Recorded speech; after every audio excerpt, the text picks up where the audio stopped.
በስመ አብ ወወልድ ወመንፈስ ቅዱስ አሐዱ አምላክ አሜን።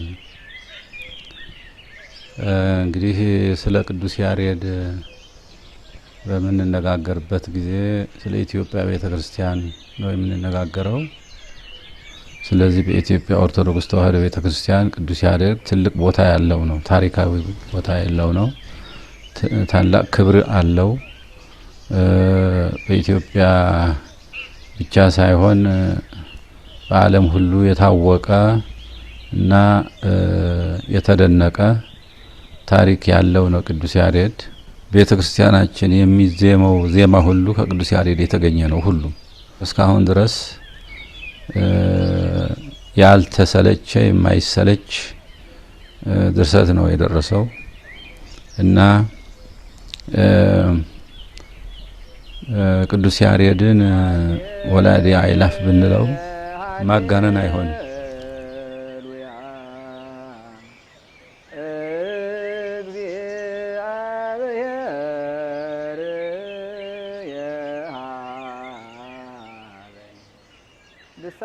በዓለም ከገነኑ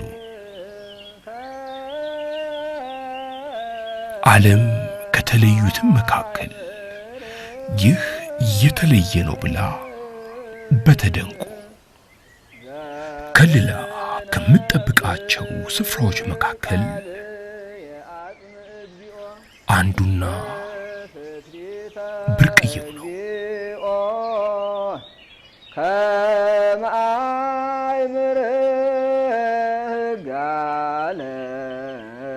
የእግዚአብሔር ጥበብ ረቂቅ አሻራ እጹብ ድንቅም ደግሞ ታላቅ ምስጢራዊ ነገረ ሥራ ያለው ነው። የሰሜን ተራሮች አገር ቅድስት ወልዕልት ሀገረ እግዚአብሔር ሕዝብ ቅዱሳን ከዚህ በየቱም ዓለም ካልተደገመ ግሩም ገናና ተፈጥሮ መለስ በዜማ በድርሰቶቹና በሕይወቱ ትሩፋት ሁሉ ዓለምም ኢትዮጵያም ዳግም ያልታደሉት መንፈሳዊ ሊቅ ቅዱስ ያሬድ ብዙውን የሥራዎቹን ምዕራፍና ተጋድሎውን በትጋት ፈጽሞ የተሰወረው በዚህ በረድ በሚፈላበት የሰሜን ተራሮች ጉያ ውስጥ ነበር።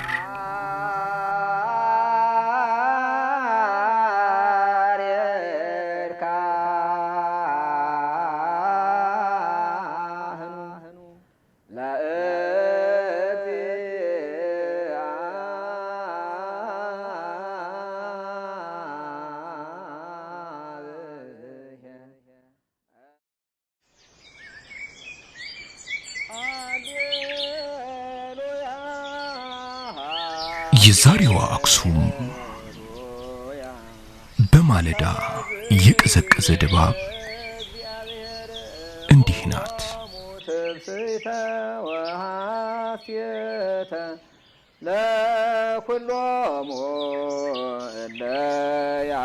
የጥንቱ ኃያሉ አክሱም ጽዮንን ተማልደው ለትንግርት የቀሩ በሚመስሉት ሐውልቶቹና ፍርስራሾቹ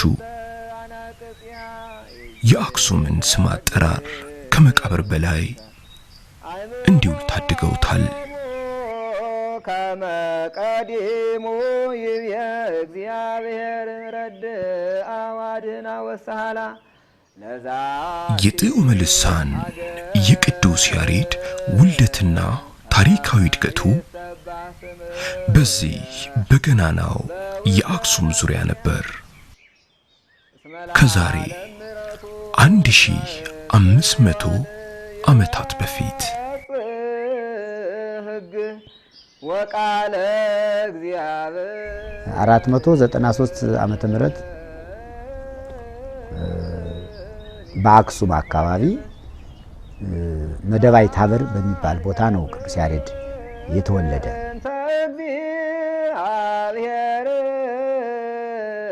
ያሬድ ማለት መውረድ ማለት ነው፣ ርደት ማለት ነው። የእግዚአብሔር ቃል በቀዳማዊ ያሬድ ጊዜ ለሄኖስ በጸፍጸፈ ሰማይ ተጽፎ ተገልጾለት በመጽሐፈ ኩፋሌ በኦሪት ዘፍጥረት እንደተጻፈው የእግዚአብሔር ቃል ለመጀመሪያ ጊዜ በሰው እጅ እንዲጻፍ የተደረገ በያሬድ ዘመን ነው። ያሬድ በተወለደበት ዘመን ነበረ እና ስሙን ያሬድ ብሎታል። ይህ ደግሞ ቅዱስ ያሬድ በሱ ዘመን የሰማያውያን መላእክት ዝማሬ ወደ ምድር እንደሚወርድ መንፈስ ቅዱስ ለአባቱና ለእናቱ ገልጾላቸው ስሙን ያሬድ ብለውታል። ሃሌሉያ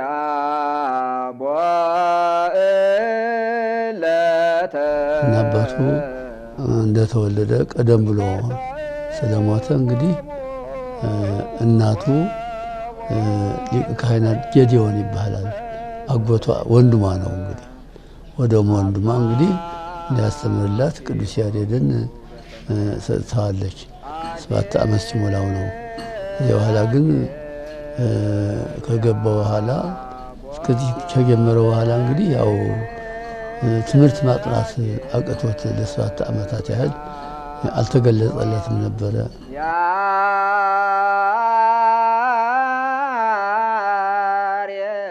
ቅዱስ ያሬድ ዳዊት ሲማር ለጥናት ትንሽ ይከብደው ነበርና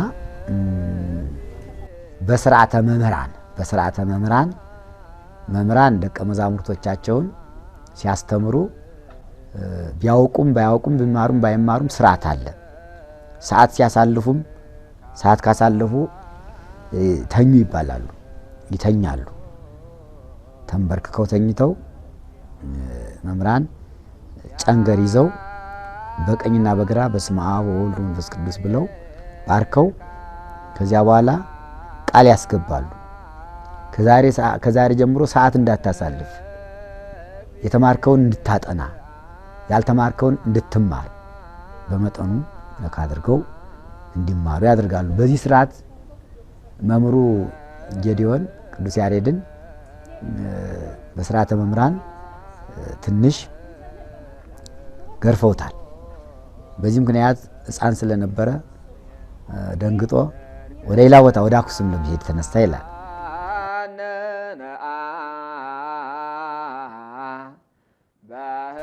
ያሬድ ከመደባይ ወደ አክሱም ያደርግ የነበረውን ሽሽት ከመንገድ መካከል ባለች ማይኪራ በምትሰኝ በዚች ቀይ ወዳለ አንድ የሾላ ዛፍ ስር በጉዞ የደከመ የልጅነት ለጋገላውን አስጠግቶ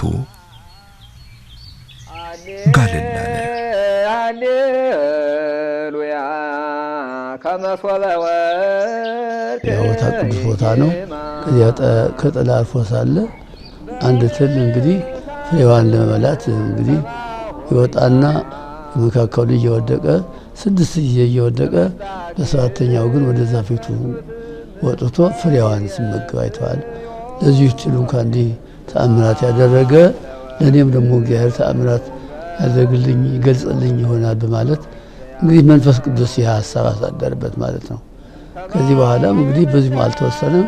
ከዚህ በኋላ ወደ መምህር ተመልሶ ሄዶ ከመምህሩ ጋራ ተስማምቶ ትምህርቱን እንደጀመረ ወዲያውኑ ዳዊቱንም ብሉይንም ሐዲሱንም 81 መጻሕፍት በመንፈስ ቅዱስ ተገለጸ። 81 መጻሕፍት ተገልጾለት እዚያ ከመምህሩ ቤት ሆኖ ማስተማር ጀመረ። እያስተማረ እያለ መምህሩ አባ ጌዴዎን በ509 ዓመተ ምህረት ከዚህ ዓለም በሞት ሲለዩ እዚህ በኋላ ቅዱስ ያሬድ ጉባኤውን ተረከበው ይላል።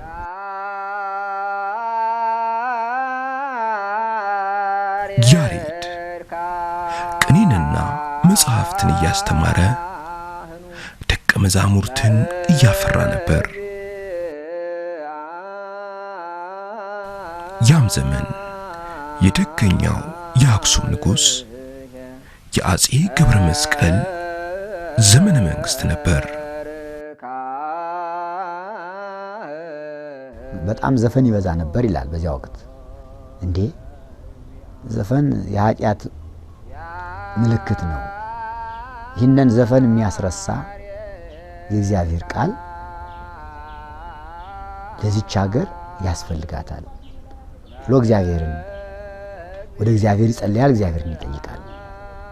ወዲያው ቅዱስ ያሬድ ይህንን እየተመኘ እንዳለ 3 አዕዋፍ መጡ ይላል። ነጫጭ ናቸው 3 አዕዋፍ መጡና ከቅዱስ ያሬድ ፊት ቆመው እግዚአብሔር ይማል ገልጾልሃል፣ ከእግዚአብሔር ተልከናል ብለውን ተነጋግረዋል። እዚህ በኋላ እነሱ ነጋጋር እየተነጋገረ ሳለ እነሱም እየበረሩ ሲሄዱ እነሱም ተከትሎ እንግዲህ ሲሄድ እንግዲህ ወደ ጽርሐ አርያም እንግዲህ ተመስጦ መላእክት እስራ አርባዕቱ ካህናተ ሰማይ አይላም መላእክት ሊቃነ መላእክት ከሚያመሰግኑበት እንግዲህ ደርሶ እንግዲህ ሲያመሰግኑ እንግዲህ ሰምተዋል። ያንን የሚያሰግኑትን እግዚአብሔር በልቡናው ስሎበታል፣ አሳድሮበታል። ህዳር 6 ቀን ወደ ምድር ወርዶ ያን ዝማሬ ያን ዜማ ከመላእክት የሰማውን መንፈስ ቅዱስ ገለጸለትና ዝማሬ ጀመረ ይላል። ዝማሬውን ሲጀምር ያ ዘፈን በሀገሪቱ ተጥለቅሎ የነበረው ዘፈን በቅዱስ ያሬድ ሰማያዊ ዜማ ተዋጠ። ዓላማውም የሱም ይሄ ነው። ከዚህ በኋላ እንግዲህ ድርሰቱ ያው በሰማይ ከመላእክት የሰማውን ዜማ ተገልጾለት እንግዲህ ከዚያ ሆኖ እንግዲህ መድረስ ጀምሯል። ድርሰት የጀመረበትም ቀዳሜ ሀለ ጽዮን ሰማይ ሳረረ ወዳግም አርአያ ለሙሴ ዘከመ ይገብር ግብራ ለደብተራ ብሎ ይህ አርያም ብሏታል። ይህም አርያም ይባላል። አርያም ማለት ሰማይ ማለት ነው። በሰማይ የሰማሁት ዜማ ብሎ አወረደውና ሰማይና ምድርን ቅዱስ ያሬድ በዜማ አገናኘ። ያሬድ ከአርያም ይዞት የመጣውን ሰማያዊ ዜማ ለመጀመሪያ ጊዜ ያዜመው ከአክሱም ጽዮን ቤተክርስቲያን በምዕራብ አቅጣጫ ይህ ዋርካ ለመታሰቢያነት በቆመበት ስፍራ እንደነበር ይነገራል።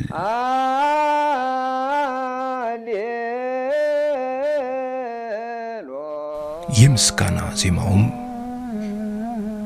ይህ ነው።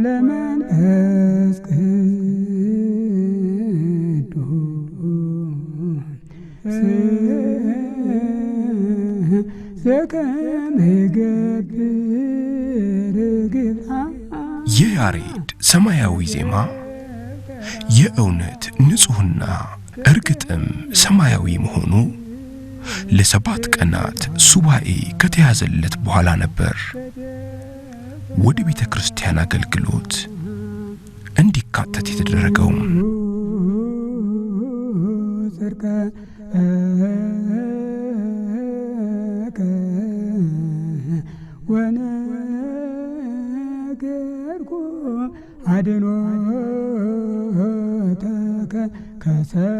ዛሬ ያቱ ፊት ቀጥሎ ከታኅሳስ 1 ጀምሮ ለ7 ተከታታይ ቀናት በአክሱም ጽዮን ከሌት እስከ ነግህ ድረስ እግዚኦታ ይደርሳል።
ያሬድ የቀሰመውን የበራለትን ዕውቀት ከቦታ ቦታ እየተዘዋወረ ማስተማር ጀመረ።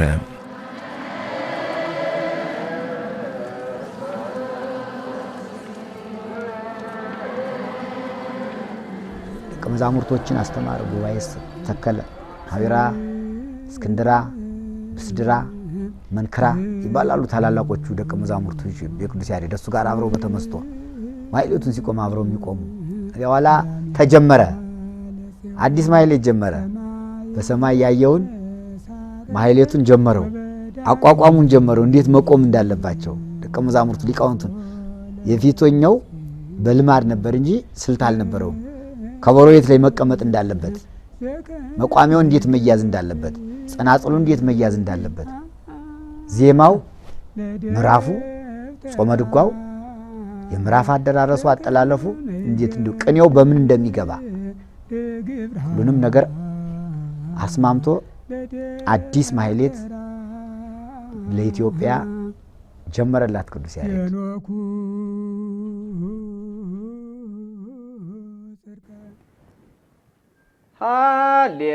ሃሌሉያ እስከ 3500 ስኩዌር ኪሎ ሜትር የውሃ ሽፋን ያለው የጣና ሐይቅ በዳርቻዎቹና በመካከሉ በሚገኙ ደሴቶች ውስጥ ከ30 በላይ ጥንታዊና ታሪካዊ ገዳማትን የተዋሰነ ነው።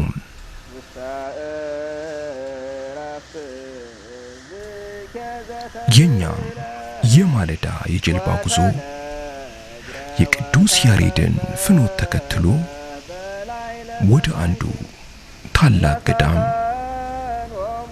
የሚያዳርስ ነው።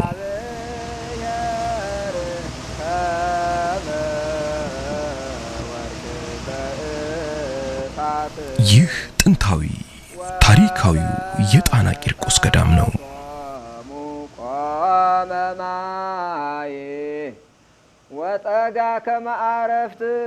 12,000 የሚሆኑ እስራኤላውያን ቀዳማዊ ምኒልክን ተከትለውና ታቦተ ጽዮንን ይዘው ያረፉት በዚህ ነበር። ጽዮንም ለ800 ዓመታት ያህል በዚህ ገዳም መኖሯ የገዳሙን ታሪካዊነት ይበልጡን እንዲያጎላው ከማስቻሉ በላይ ለቅዱስ ያሬድ ወደዚህ የተቀደሰ ስፍራ መምጣትና የድርሰት ሕይወቱን አስፍቶ አምልቶ እንዲኖረው ትልቅ መሰረት ሆኖታል።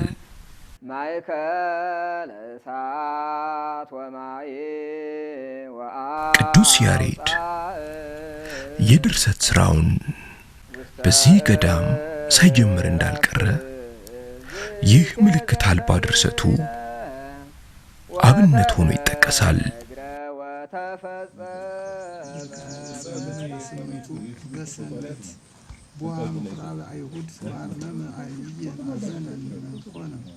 በሳልስ በሁለት ዜሮ መስፍን ለኢየሱስ አዘዝ በቃል ዘአስቂርም አስቂሩ ወኪራቅ ይሰብሁ ዮሐንስ ወልደ ዘካርያስ ካህነ ወነቢዩ ውሉደ ብርሃን ዘመስቀል ወስርጉ ይትፈነው ሰማያት ቅዱስ ያሬድ በጣና ቂርቆስ ለ2 ዓመታት ያህል እንደቆየ ይነገራል።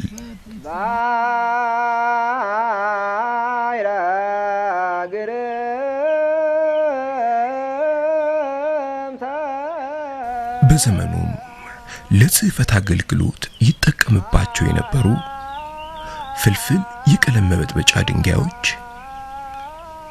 በዚህች የብረት ጎጆ ውስጥ ዛሬም ድረስ ተጠብቀው ይገኛሉ።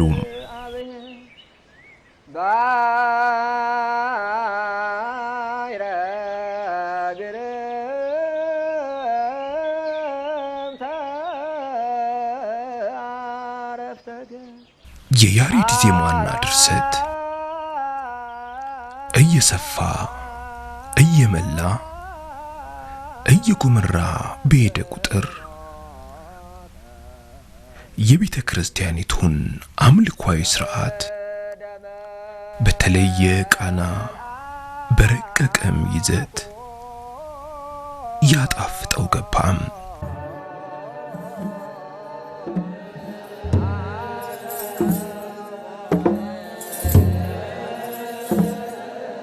ኢትዮጵያ ኦርቶዶክስ ተዋሕዶ ቤተክርስቲያን ከአራተኛው ከአምስተኛው ክፍለ ዘመን በፊት ያላት መልክና ቅዱስ ያሬድ ከመጣ በኋላ ያላትን መልክ ብናየው በጣም ትልቅ የሆነ የኪነ ህንጻም ጭምር ለውጥ እናያለን።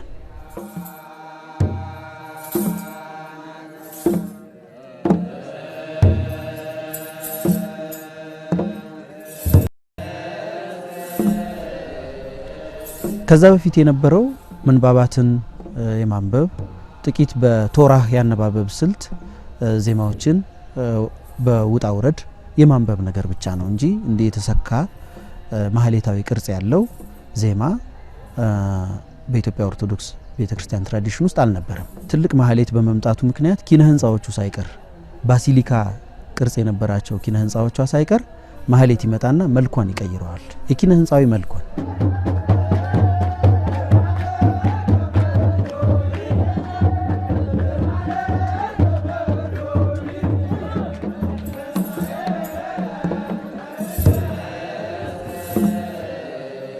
ቅዱስ ያሬድ ከድጓ ከጾመ ድጓ ከምዕራፍም ሆነ ከዝማሬ መዋሥዕት በተጨማሪ ከዚህ ቀደም በንባብ ብቻ ሲቀርብ የነበረውን ቅዳሴ ከቅዳሴ ማርያም በመጀመር 14ቱን ቅዳሴያት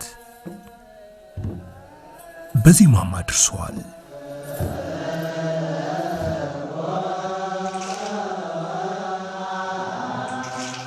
በግዕዝ እዝልና አራራይ የተከፈለ የዜማ ድርሰቱን አጣጣልና አነሳስ ያሬድ በምልክትም ጭምር አበልጽጎታል።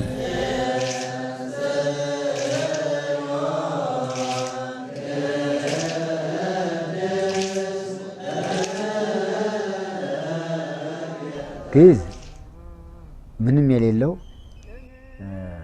በዜማም ሲዜም ደረቅ ነው፣ ድርቅ ያለ ነው። መላለም ምህረቱ ባሕረ ግርም ተገብረ አረፍተ ወበውስቴታ አራየ ፍኖተ በደመላኩ አቀወም። እዝል ደግሞ በጣም ለየት ያለ ጉሮሮ ላይ ዜማው ተጨማሪ ያለው ነው። ለምሳሌ አሁን እዝል የሚባል ብዙ ጊዜ በታላላቅ አቤት በዓላት ጽንሰቱ፣ ልደቱ፣ ጥምቀቱ፣ እንደዚህ ናቸው እዝል ያላቸው የወልድ ምሳሌዎች ናቸው። ወልድ ስጋን ለብሶ ተዋህዶ እኛ ጋራ አንድ መሆኑን የተዋህዶ እዝል የተዋህዶ ምሳሌ ነው። እዝል ማለት የታዘለ የተጨመረ ማለት ስለሆነ ከሶስቱ አካል አንዱ አካል ወልድ ስጋን ተዋህዶ ከኛ ጋር አንድ መሆኑ እና በጎል ሰከበ እነዚህ ዝል ያላቸው የጌታ የጽንሰቱ ልደቱ እዝልም እንዲሁ ብዙ እንጂ ለጌታ በዓል ነው።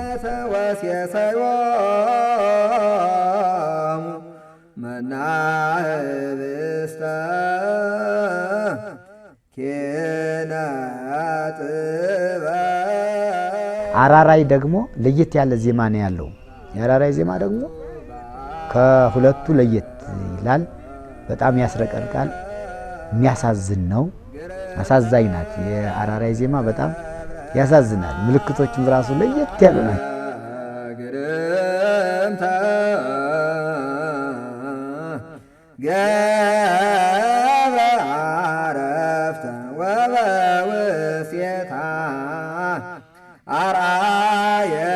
መቼም እግዚአብሔር ያደረበት ሰው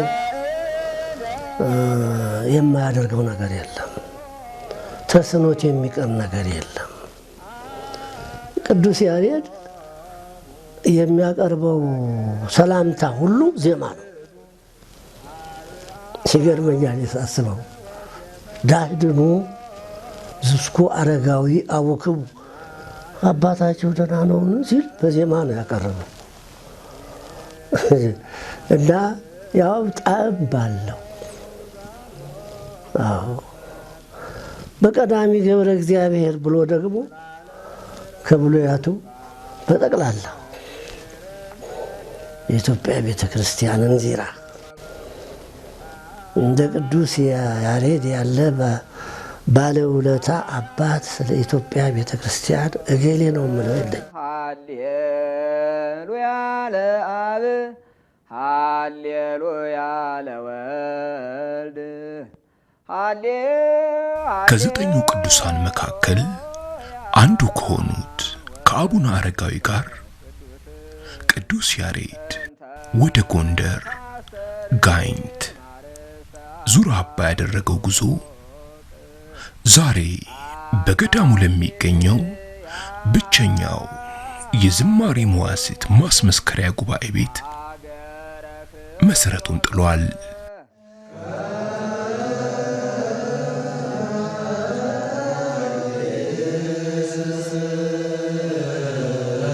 ቅዱስ ያሬድና አቡነ አረጋዊ ጣናን ከጎበኙ በኋላ ወደዚህ መጥተዋል። በእግረ ደብር ሲደርሱ መውጫ አተው ምስራቁንም ምዕራቡንም ደቡቡንም ቢያው ምንም መውጫ አላገኙ። ገሊላ ትባላለች ያቺ ተራራዋ ናት። ከዚያች ላይ ሆኖ ቅዱስ ዑራኤል ዙር አባ መንገለ ምስራቃ ለይት ደብር ወበየታ አርግ ላይለ ወደ ምስራቅ ዙር በዚያ መውጫ ታገኛለህ ብሏቸው በምስራቅ ዙረው ከቅዱስ ያሬድ ጋራ አቡነ አረጋዊ በዕፀ ሳቤቅ ተስበው ወጥተዋል። ቅዱስ ዑራኤል ዙር አባ መንገለ ምስራቅ ለይት ደብር ባለው ዙር አባ ተብሎ የሚጠራው ስም ከዚያ የመጣ ነው። ክርስቶስ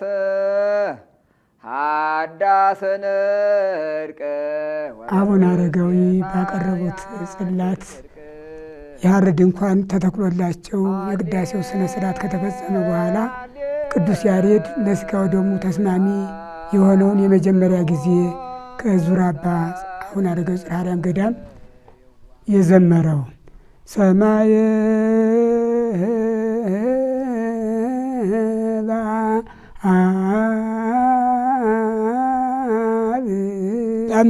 በ528 ዓመተ ምህረት መጣ። እስከ 530 ከዚህ ቦታ ተቀምጠዋል። 3 ዓመት ጽዋተው ዜማ በሙሉ አስተምሯል። ከዚያ በፊት ያልደረሰውን ዝማሬ መዋሥዕት ከዚህ ቦታ ዝማሬ መዋሥዕት ደርሷል። ጽዋተው ዜማ በሙሉ አስተምሯል።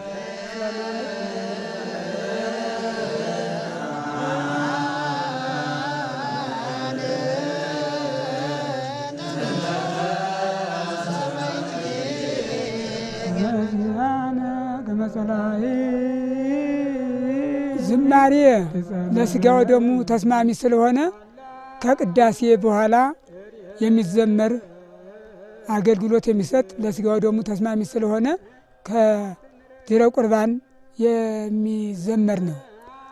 መዋሥዕት ደግሞ በተለያዩ በአብይ ስብሐተ ነግ በአርያም ጊዜ በመወድስ ጊዜ ለአገልግሎት ይውላል። እንደገና ደግሞ ከዚህ ዓለም ኑሮ ሞት ስለማይቀር በሞት ጊዜ ደግሞ ለመንግሥተ ሰማያት መሰላል ድልድይ ይሆናል ተብሎ የሚታመንበት ስለሆነ ቤተ ክርስቲያንም ለተለያዩ ስርዓተ ማህሌት ላይ ይደረሳል።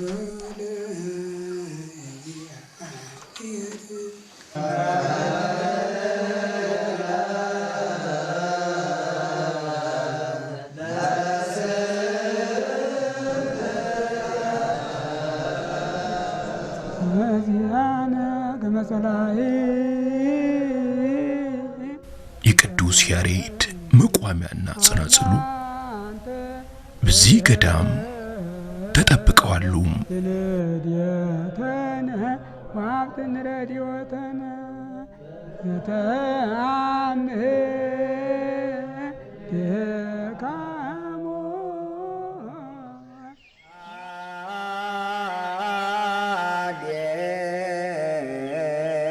በጎንደር ታች ጋይንት በአብርሃ ወአጽብሃ ዘመነ መንግስት መሰረቷ እንደተጣለላት ይነገራል።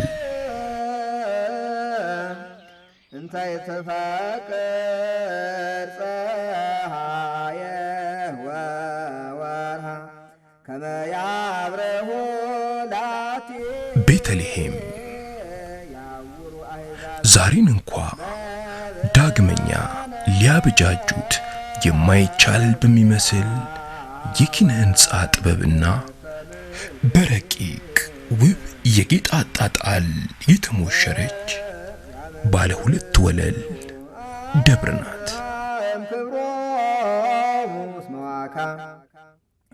የአቲ ወብርሃን ሰርጎተ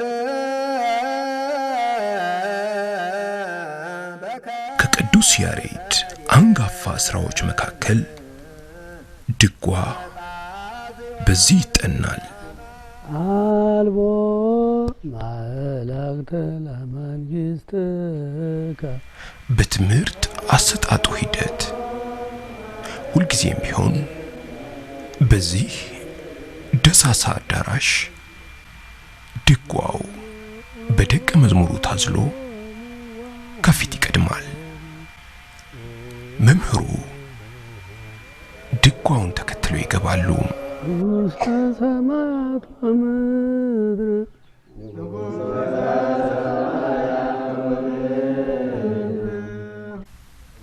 በርካታ የድጓ አድራሾች ቤተልሔምን ከበው ጉባኤውን ይካፈላሉ።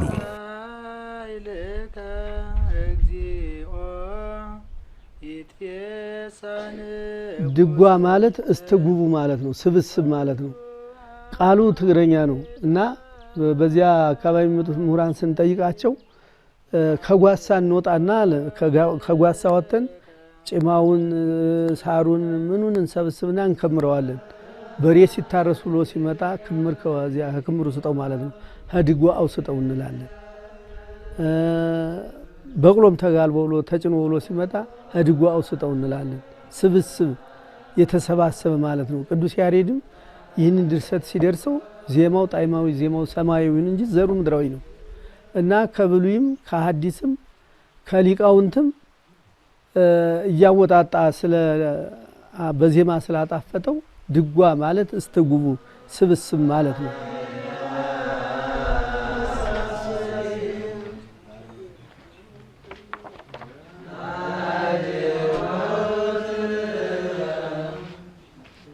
ከፊሎች አባቶች ደግሞ ድጓ ማለት ትጥቋ ማለት ነው። ድግ ማለት ትጥቅ ነው። በገዳማት ይሄ አጥንታቸው ጾም ሲበዛ ጸሎት የሚያበዙ አባቶች አጥንታቸው እንዳይናከስ ድግ ይባላል። በያ አስገብተው በደንብ ያልተለፋ ህልፋት የቀረው ቁርበት በደንብ እንትን ያበጁና ይታጠቁበታል። ድግ ማለት ትጥቅ ነው እና ድጓ ማለት ትጥቋ የቤተ ክርስቲያን ቤቷ፣ ንብረቷ፣ ወርቋ፣ ብሯ እንደማለት ድጓ ይባላል እና የቤተ ክርስቲያን ትጥቅ ማለት ክርስቶስ ንጉሠ ሰማያት ወምድር በመንግሥተ ዚአሁ ጻድቃን ይትፌስሑ ወይሴብሑ ለስሙ። ቅዱስ ያሬድ እንግዲህ 3 ዓመት ዞር አምባ ሲያስተምር ቅድስት ቤተልሔም ይመጣ ነበር። በክብረ በዓል ቁመት ተለይቶ አያውቅም። እንደገና ደቀ መዛሙርቶች ቤተልሔም ብቻ ሳይሆን በዚህ አካባቢ ያስተምሩ ነበር። እነ ሳዊሮስ፣ እነ በልዳዶስ፣ እነ ኬፋ ከጉና ጀምሮ እስከ በሽሎ ብራና ድጓ የሌለበት ደብር የለም። አቺ ትንሿ ደብር ሁሉ ምንድነው ስንል የያሬድ ተማሪዎች ያስተምሩበት ነበር።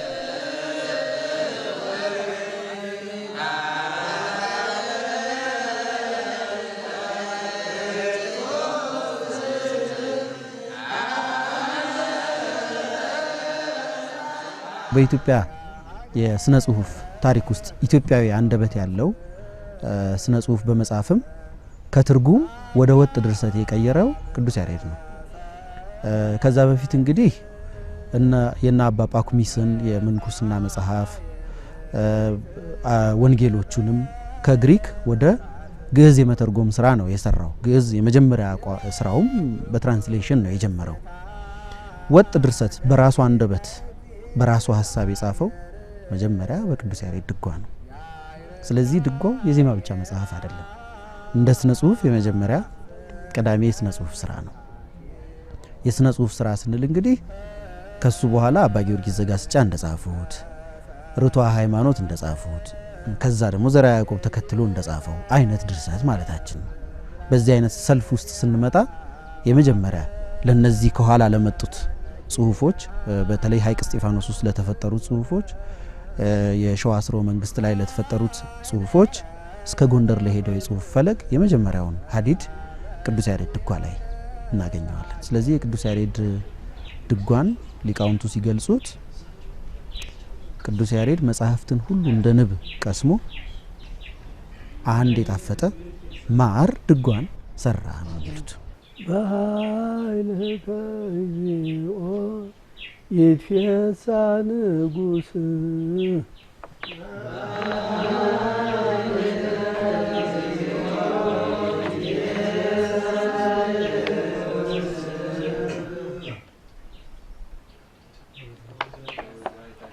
ወብዙአ ይታሰይ ባድኖት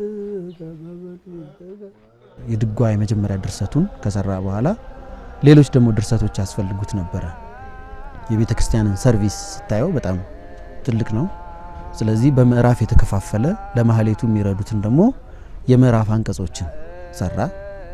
የቃል ትምህርቱ አሁን ዛሬ የምንማረው ከውዳሴ ማርያም ዜማ ጀምረን አንቀጸ ብርሃንን ይዞ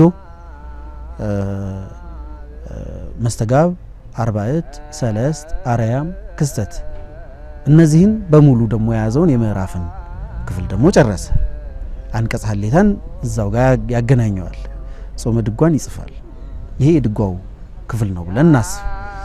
ከዛ ዝማሬን ለብቻው መዋሥዕትን ደግሞ ለብቻው ያዘጋጃል። ከዛ የማህሌቱ ፐርፎርማንስ አቋቋሙ ይመጣል። እሱን ብዙዎች ለጎንደሪያን ዘመነ መንግስት ይሰጡታል።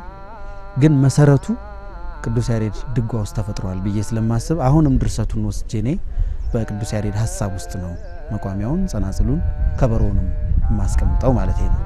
የበለጠ የፐርፎርማንስ መራቀቅ ግን የመጣው ከ17ኛው ክፍለ ዘመን በኋላ እንደሆነ ይሄ እውነት ነው፣ ምንም ጥያቄ የለውም። ላይ ቤት፣ ታች ቤት፣ ሳንኳ፣ እርቅ ቤት እያለ መደቡን እስከ ተክሌ ድረስ መደቡን እየለያየ ደግሞ የመራቀቅ ሊቃውንቱ በፐርፎርማንስ የመራቀቅ ችሎታቸውን እንደ ቤት ዘይቤ እያራቀቁት ደግሞ እዚህ አድርሰውታልና ድርሰቶቹ ስነ ጽሁፋዊ ዋጋቸውም ከባድ ነው ማለት ነው።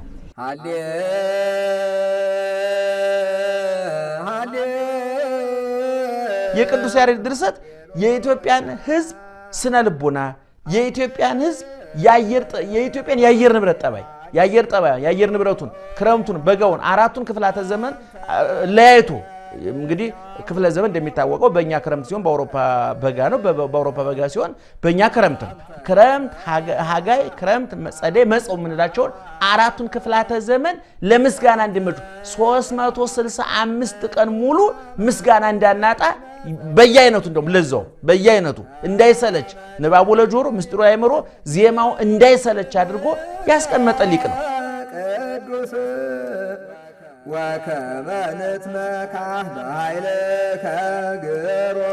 እኔ አሁን በእኛም ዘመን ዜማዎቹ ለምን ያልተሰለቹት ኢትዮጵያውያን ጣዕም ያላቸው ናቸው። ለኛ ጆሮ የሚመጡ ለኛ ጆሮ የተዘጋጁ ናቸው። ስለዚህ እስካሁን ድረስ እኔ ሁሉ ጊዜ ይላል እንደውም የኢትዮጵያ ኦርቶዶክስ ተዋሕዶ ቤተክርስቲያን ብቻ ሳትሆን ኢትዮጵያ በቅዱስ ያሬድ ትልቅ ባለውለታ ናት ብዬ አስባለሁ። ምክንያቱም የኢትዮጵያ ስነ ጽሑፍ፣ የኢትዮጵያ ሙዚቃ፣ የኢትዮጵያ ድርሰት ከኢትዮጵያ ቤተክርስቲያን አብራክ ተፈልቅቆ ይወጣል። ከኢትዮጵያ ቤተክርስቲያን ዕቃ ቤት ይወጡ ናቸው። ታላላቆቹ የሀገር ፍቅር ቲያትር ሲመሰረት የኢትዮጵያ ቴሌቪዥን፣ የኢትዮጵያ ሬዲዮ እና አዲስ ዘመን እነ ብርሃንና ሰላም ሲመሰረቱ እኮ በዋናነት ተዋናዮቹ የቅዱስ ያሬድ ልጆች ነበሩ። አቋቋም መምህራኑ፣ የድጓ መምህራኑ፣ የቅኔ መምህራኑ እኮ ናቸው ያን የመሰረቱ። ስለዚህ የቅዱስ ያሬድ ድርሰት ዘመንን ያስረጃልን፣ ዘመን አያስረጃውም። የበለጠ እንደ ወይን እየሸተ እየጣፈጠ የሚሄድ ነው በሁለት መንገድ። አንደኛ ከነፍስ ጋር የተገናኘ በመሆኑ ከሰማያዊ ሕይወት ጋር የተገናኘ በመሆኑ፣ በሁለተኛ ደረጃ ኢትዮጵያዊ ጠባይ እንዲኖረው አድርጎ ስላዘጋጀው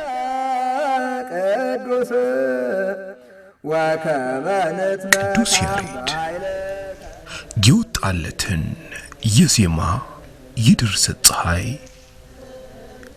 በሀገራችን ልዩ ልዩ ክፍሎች በመንቀሳቀስና ወንበርም ጭምር በመዘርጋት ያበራ ደቀ መዛሙርትን በማፍራትም ይተጋ ቀጠለ።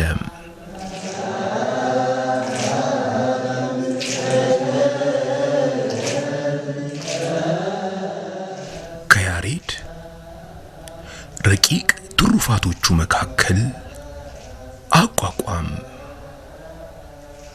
ዛሬ ድረስ የቤተ ክርስቲያኒቱ አንጡራ ሀብት ልዩ ውበት ነው።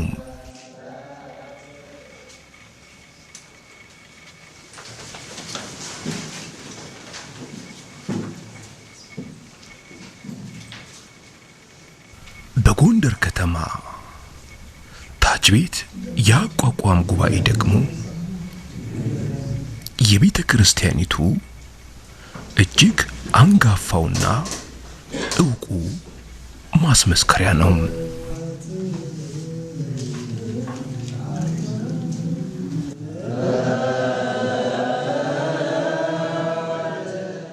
ንቁም ወንዘምር ተዝንቱ መካን ብሎ ሊቁ እንደተናገረው ከቤተ ክርስቲያን የማይለት ክፍል ከሚባለው ቦታ ላይ እግራችን አስተካክለን ቁመን ተላብሰን ካባ ለብሰን ቁመን እግዚአብሔርን የምናመሰግንበት ስለሆነ አቋቋማችን ስርዓት ለመግለጽ አቋቋም የሚል ስያሜ አግኝቷል።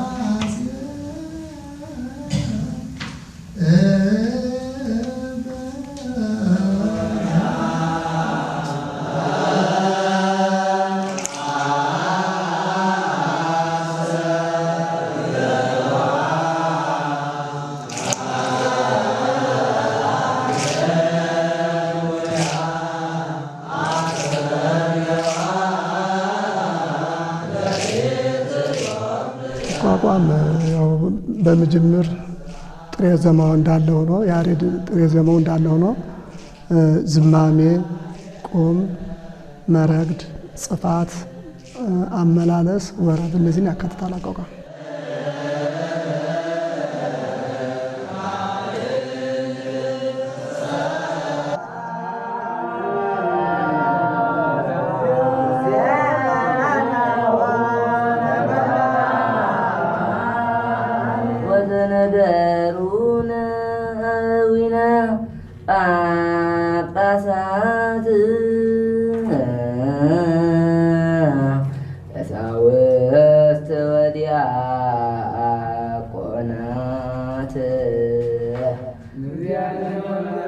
ሌላው የቅኔም ፈጣሪ ነው።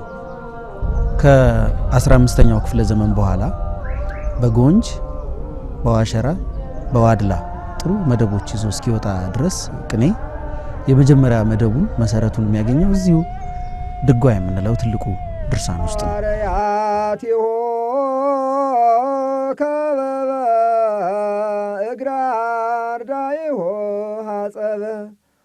ሆኖ ሞሃበ ወእመ ወመሃሮሙ ጥበበ ሃሌሉያ። የቅዱስ ያሬድን ስራ እኔ በአራት ከፍለ ማየት አለብን ብዬ አስባለሁ። የመጀመሪያው ቅዱስ ያሬድ ጠቃሽ ነው። ጠቃሽ ማለት ከሱ በፊት የተጻፉ መጻሕፍትን የተማረ ሰው ነው።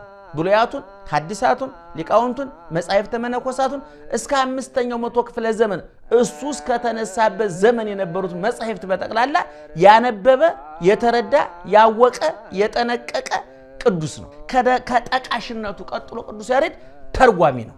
ብሉይ ኪዳንን ይተረጉማል።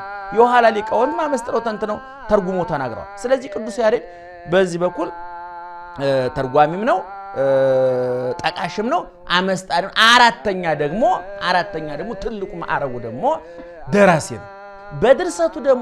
በድርሰቱ ደግሞ እንደው ዝም የጽድቅ ጉዳይ፣ የቅድስና ጉዳይ፣ የመንግስተ ሰማያት የክርስቶስ ጉዳይ፣ የእመቤታችን፣ የጻድቃን፣ የመላእክት፣ የሰማዕታት፣ የመስቀል ጉዳይ ብቻ አይደለም የተነሳው። በውስጡ ፍልስፍና አለበት፣ በውስጡ ምርምር አለበት።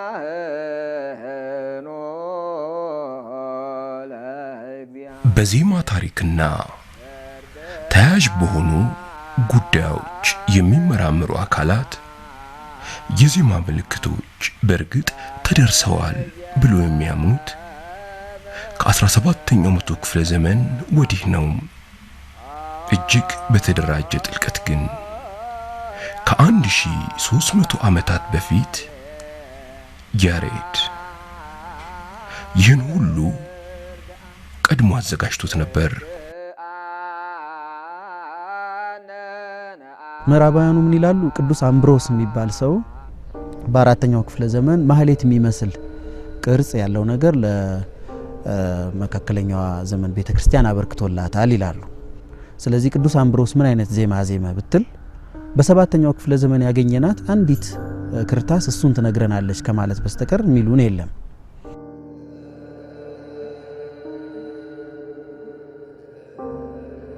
ይልቅ በ9ኛው ክፍለ ዘመን የበለጠ የምዕራቡ ቤተክርስቲያን ማህሌት ማዜም መቀመር መጻፍ ይጀምራል። የመጀመሪያው ጽሁፋቸው ቴክስቱን መጻፍ ብቻ ነው። በኖታ ማመልከት የሚባል ነገር የለም። ይሄንን ለማስተካከልና የጽሁፍ መልክ አሲዞ የኮምፖዚሽን መጽሐፍ ደረጃ ለማስቀመጥ 9ኛው ክፍለ ዘመንን መጠበቅ ነበረባቸው። መቼ? 9ኛው ክፍለ ዘመን። አሁን ይሄንን ነው ልብ ብሎ መያዝ። ቅዱስ ያሬድ በ6ኛው ክፍለ ዘመን እነዚህን ምልክቶች ቀድሞ ፈጥሯቸዋል።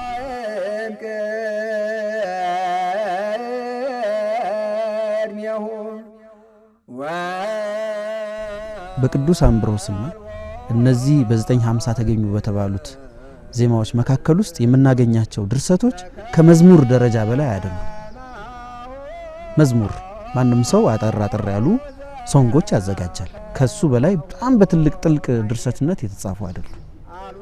ስለዚህ ቅዱስ ያሬድ ለኢትዮጵያ ብቻ አይደለም፣ ከዓለም ትልቁን የመጽሐፍ ይዘት ያለው ቴክስት ያለው ከላዩ ላይ ደግሞ የዜማ ምልክት የተጻፈለት የተቀመረለት የዜማ ድርሰትን ለዓለም ነው ያበረከተው።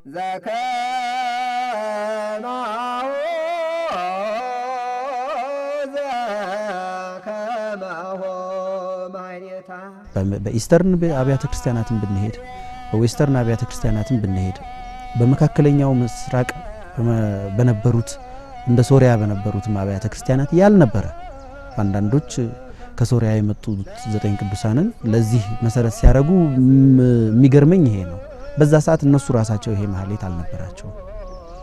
ከዓለምም በሙዚቃ ቀደም የሚሉት ሂም ቀድመን ደረስን የሚሉትም ይሄን ከነ ምልክቱ በጽሁፍ ደረጃ የተያዘ ኮምፖዝድ የሆነ ሙዚቃ አልነበራቸውም። ስለዚህ ይሄ መጀመሪያው ድርሰት ነው። ይሄን ከምንም አይደለም የምናገኘው። ራሳቸው ከጻፏቸው ኢንሳይክሎፒዲያዎች፣ ራሳቸው ስለ ሂም ሂስትሪ ከጻፏቸው ድርሳናት ተነስተን ነው እንጂ እንዲሁ ለቅዱስ ያሬድ ለመስጠት በተራ ብሔርተኝነት ወይም አገር ወዳድነት ብቻ ወስደን እንሰጠው ሳይሆን ጥናት ያረጋገጠው።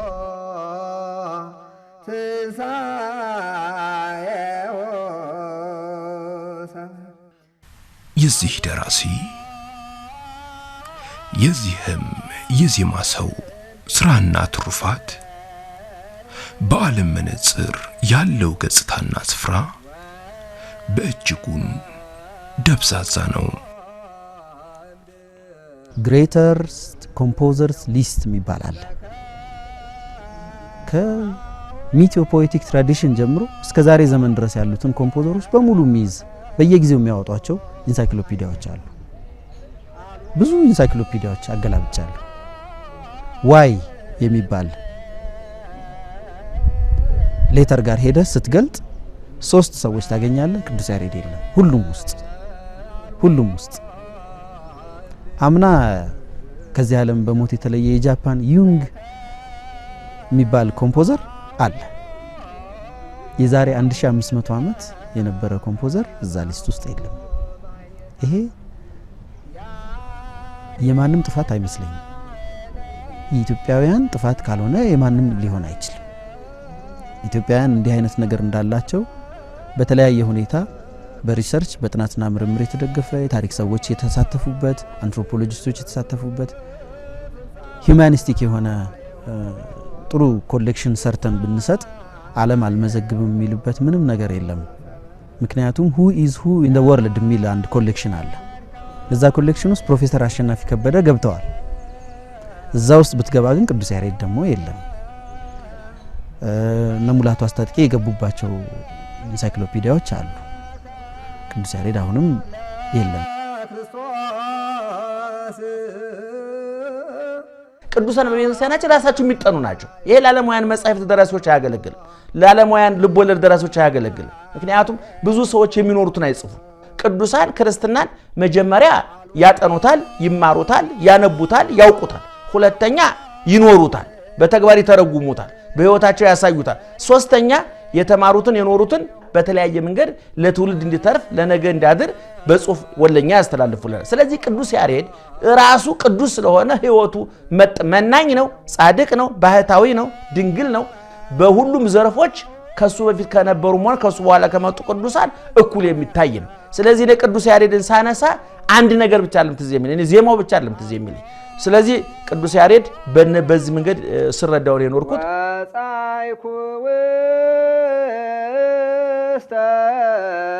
በያሬድ ዘመን የነበሩት ደገኛው ንጉስ አጼ ገብረ መስቀል ከቤተ መንግስታቸው አስጠርተው ሲያዜም እስኪሰሙት ሲቀኝ እስኪመለከቱት በፍጹም መነጠቅ ሰራ አካሉን ረስቶ በዝማሬ እስኪመሰጥ ንጉሱም በያሬድ ጡመ ልሳን ማለው በጦር ዘንግ እግሩን እስኪወጉት እስከዚህ ድረስ ከያሬድ ጋር ይተዋወቃሉ።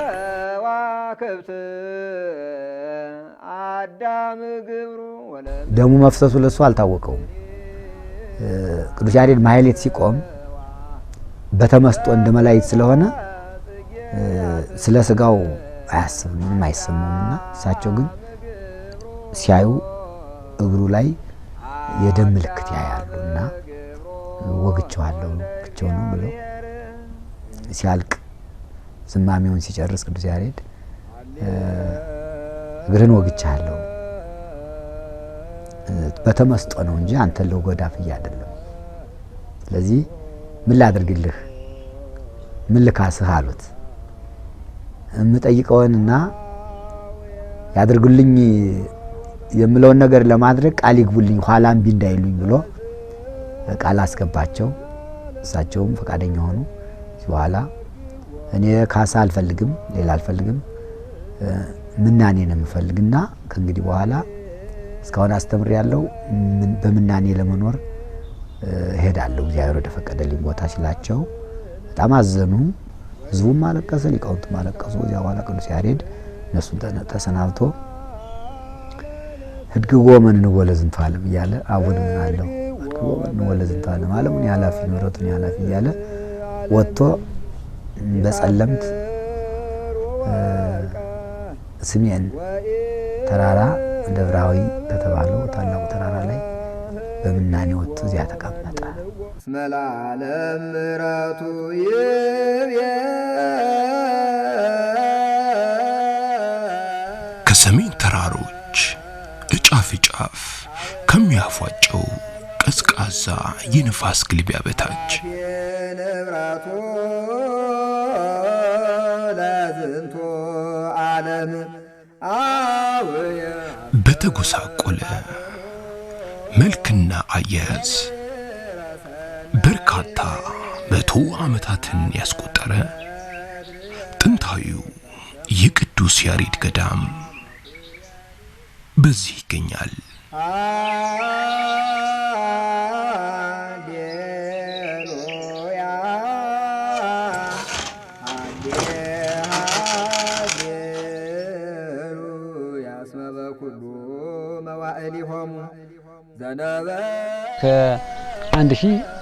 ከ1500 አካባቢ በዘመናት ያስቆጠረ ነው የጥንቱ የነበረ። በመሃል ግን ተቋርጦ ቆይቷል። አሁን ያለው ወደ 200 ዓመታት አካባቢ ሆኗል። ይሄ ገዳም ከተቋቋመ እንደገና ሁለተኛ ማለት ነው።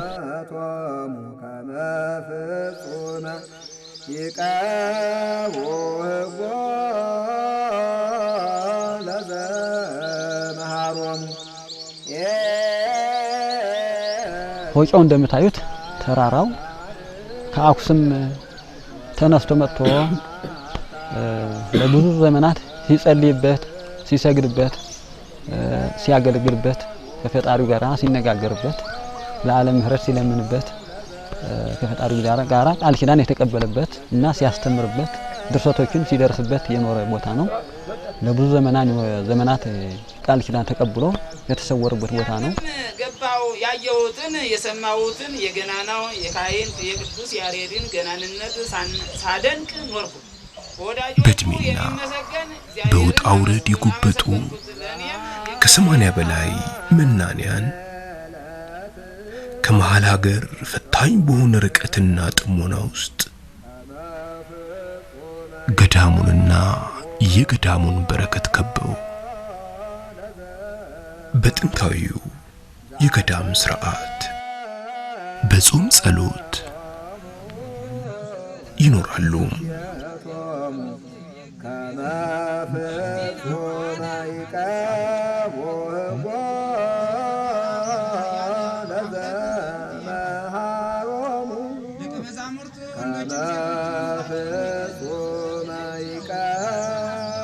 ቅዱስ ያሬድ አብዝቶ በማይታወቅ የምናኔ ሕይወቱ በዚህ በደብረ ሐዊና ከገዳሙ ርቆ በሚገኝ እጅግ በሚቀዘቅዘው ስፍራ ወንበር ዘርግቶ ማስተማሩን ቀጠለ። ለዝንቱ ዓለም አውየ አስተፋጥኖ ገቢረ ሰናይ ካህኑ፣ መምህሩ፣ ደራሲውና የዜማ ሊቁ ቅዱስ ያሬድ በረድ በሚፈላበት የሰሜን ተራሮች አናት ላይ ወንበር ዘርግቶ ያስተምር ከነበረበት ከፍታ በታች በዚህ የጸለምት ዋሻ ውስጥ ግንቦት 11 ቀን በ568 ዓመተ ምህረት እንደገባ አልተመለሰም።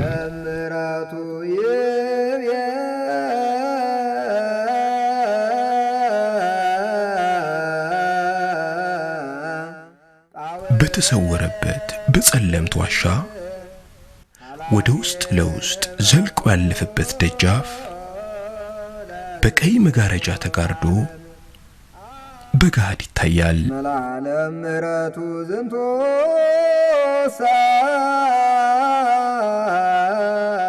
ከጥንት ጀምሮ ብርሃን የበራባቸው አገሮች አሉ። በደብረ ሲና ብርሃን በርቷል፣ ብርሃን ኦሪት ተገኝታለች። በደብረ ምጥማቅ 5 ቀን ሙሉ ብርሃን ሆኖላታል እቤታችን ቅድስት ድንግል ማርያም። በደብረ ታቦር ብርሃነ መለኮቱን ገልጾ ብርሃን ሆኗል። ይሄ ሁሉ ብርሃን 1 ቀን 2 ቀን 5 ቀን ነው። የቅዱስ ያሬድ ብርሃንነት ግን ይህን ያህል ተብሎ በፍጡር ሊነገርና ሊወሰን ይህን ያህል ነው ሊባል አይቻልም። ቅዱስ ያሬድ የኢትዮጵያ ኦርቶዶክስ ተዋሕዶ ቤተክርስቲያን ብርሃን ነው። ቅዱስ ያሬድ የኢትዮጵያ ኦርቶዶክስ ተዋሕዶ ቤተክርስቲያን ድምጽ ነው። ቅዱስ ያሬድ ያገኘው ከእግዚአብሔር በረከት የተቀበለበት የኢትዮጵያን ኦርቶዶክስ ተዋሕዶ ቤተክርስቲያን ከዓለም ልዩ የሚያደርጋት የቅዱስ ያሬድ አገልግሎት፣ የቅዱስ ያሬድ ምስጋና፣ የቅዱስ ያሬድ ጸሎት ነው እና ቤተክርስቲያን ቅዱስ ያሬድ ሁለንተናዋ ነው ማለት እንችላለን። እንዲህ ከፍለን የምናየው አይደለም። ከቅዱስ ያሬድ ሌላ የላት። ቅዱስ ያሬድ ደግሞ ያዜመው ደግሞ ብሉያቱን፣ ሐዲሳቱን፣ የነቢያትን ትንቢት፣ የሐዋርያትን ስብከት፣ የሊቃውንቱን ምስጢር አመስጥሮ ሙሉን ቃል የብሉያትና የሐዲሳት ምስጋና እንጂ ሌላ አይነት ድርሰት ሌላ አይነት ግጥም አይደለም የተደረሰው እና ልዩ የሚያደርጋት ከዓለም ይችን ቤተክርስቲያን የቅዱስ ያሬድ ምስጋና ነው። እኔ ሲያምረኝ የቀረብኝ የቅዱስ ያሬድ ዜማ ነው። ከሁሉ ይልቅ እግዚአብሔር ምስክር ነው የምመኘው የቅዱስ ያሬድ ዜማ ነበር። ያደረብኝ ህመም አስተዋለኝ፣ ከለከለኝ፣ ትንፋሽ አጣሁ እንጂ ከምንም በላይ አስቀድሜ ልማረው የፈለኩት እሱን ነበር።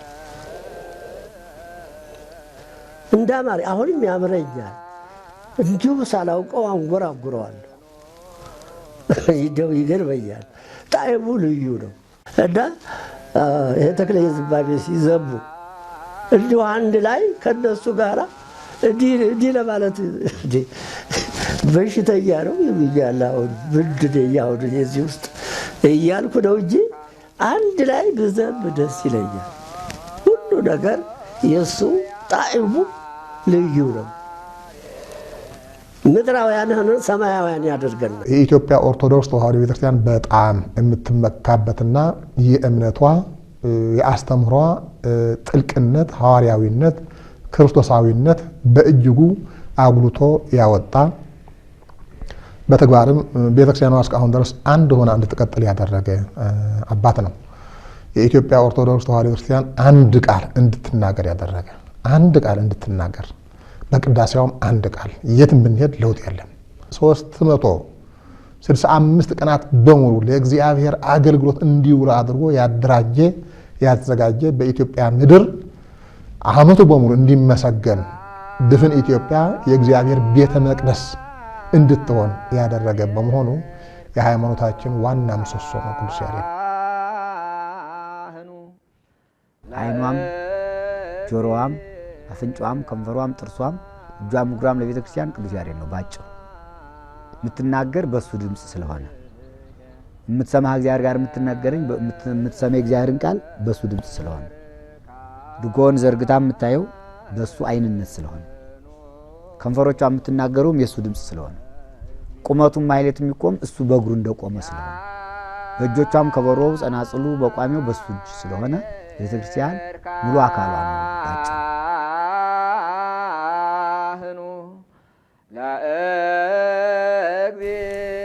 ኢትዮጵያ ቤተ ክርስቲያን የያሬድ ሥራና ትሩፋትን ብርሃን፣ ፀሐይ፣ ጌጥ፣ ሙሉ አካል እንዳለች እንዳወደሰች እንደቀደሰችው ሕይወቷን ሙሉ ለመኖሯ አያጠራጥርም።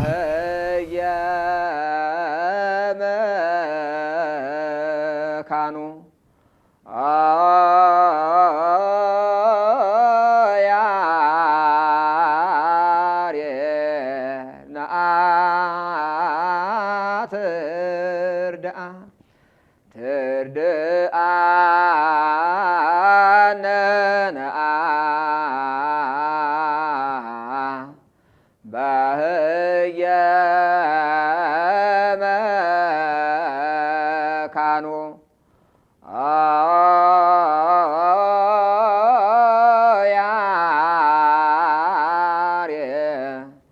ነአ